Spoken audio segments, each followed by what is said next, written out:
সেটা কিন্তু শুধু ক্ষুদ্রভাবে রক্তদাতাদের কাছ থেকে রক্ত নিচ্ছেন, তাদেরকে এই উদ্যমটাকে, তাদের এই সহযোগিতা, আর্থিক সহযোগিতার মধ্যে থেকে আমাদেরকে উৎসাহিত করেছে। বিভিন্ন হাসপাতালে ব্লাড ব্যাংকের রক্তের কমতি দেখা দেয়।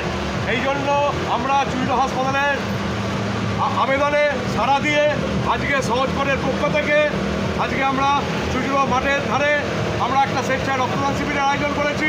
এই রক্তদানের শিবিরে আমরা আশা রাখছি 70 থেকে 75 জন রক্তদাতা এই শিবিরে আজকে রক্তদান করবে। কি বলবেন এই যে গ্রীষ্মকালে রক্ত সংকট, এটা থেকে মানুষের অবশ্যই প্রত্যেকটা স্বেচ্ছাসেবী সংস্থা, প্রত্যেকটা ক্লাব সংগঠন, প্রত্যেকটা পুজো সংগঠনকে এগিয়ে এসে এরকম স্বেচ্ছায় রক্তদান শিবিরের আয়োজন করা অবশ্যই উচিত।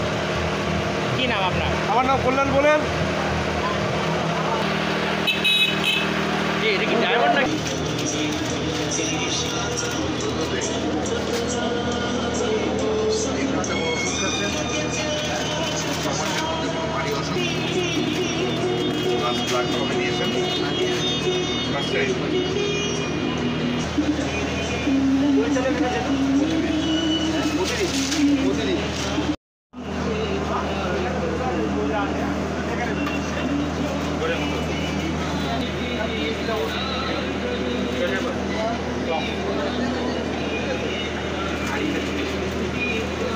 শিবির কেমন লাগছে, কি বলবে? এই প্রথম বলতে এর আগেও দিয়েছি।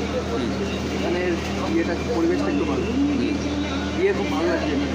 সবাইকে সহযোগিতা করার জন্য বলা হচ্ছে, সবাই যদি মিলে কাজবাজ যদি করে সবই ঠিক।